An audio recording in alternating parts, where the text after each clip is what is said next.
LB నగర్లోని హస్తినాపురం చౌరస్తాలో విద్యార్థులతో కలిసి బీసీ సంఘం జాతీయ నాయకులు ఆర్ కృష్ణయ్య ధర్నా చేపట్టారు. తక్షణమే పెండింగ్ లో ఉన్న 6,000 కోట్ల ఫీజు రియంబర్స్మెంట్ నిధులను విడుదల చేయాలని ప్రభుత్వాన్ని డిమాండ్ చేశారు. ప్రభుత్వం ఏర్పడి 3 ఏళ్లు కావస్తున్నా కూడా స్కాలర్షిప్లు రియంబర్స్మెంట్లు ఇవ్వకపోవడంపై ఆగ్రహం వ్యక్తం చేశారు. ఫీజు రియంబర్స్మెంట్ పై ప్రశ్నిస్తున్న కాలేజీ యాజమాన్యాలను సీఎం రేవంత్ బ్లాక్మెయిల్ చేస్తున్నారని ఆరోపించారు. కాంగ్రెస్ ప్రభుత్వం బీసీ రిజర్వేషన్ల విషయంలో మోసం చేస్తోందని, 42% రిజర్వేషన్లను రాజ్యాంగబద్ధంగా అమలు చేసిన తర్వాతే స్థానిక సంస్థల ఎన్నికలకు వెళ్లాలని హెచ్చరించారు. బీసీలకు అడుగడుగునా అన్యాయం చేస్తుంది.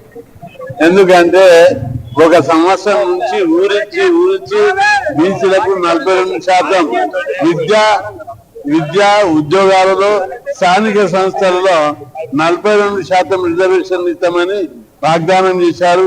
అసెంబ్లీలో బిల్లు పాస్ చేశారు, జనాభా లెక్కలు తీశారు. చివరకు నిన్న స్థానిక సంస్థల ఎన్నికల విషయం లోపల మేము పార్టీ పరంగా ఇస్తాము, ఇవ్వలేము అని చెప్పి ప్రకటించారు. మేము సవాల్ చేస్తున్నాం, సర్పంచ్ ఎన్నికలకు పార్టీ సింబల్ ఉండదు, ఓన్లీ ఇండిపెండెంట్ ఇలా పడతారు వార్డు మెంబర్లకు సర్పంచ్. ఎవరిని ఫూల్ చేయడానికి పార్టీ పరంగా 42% ఇష్టపడతారు.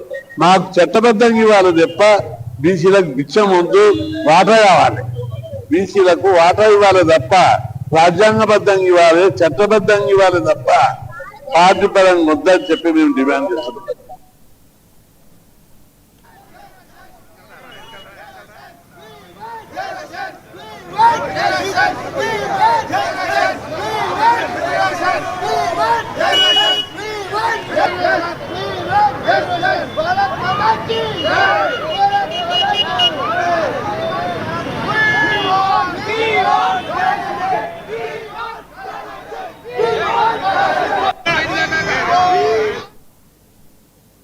ధాన్యం కొనుగోలు ప్రక్రియను రైతులకు ఇబ్బందులు లేకుండా సులభతరం చేయాలని ఎమ్మెల్యే బేబినాయన అన్నారు.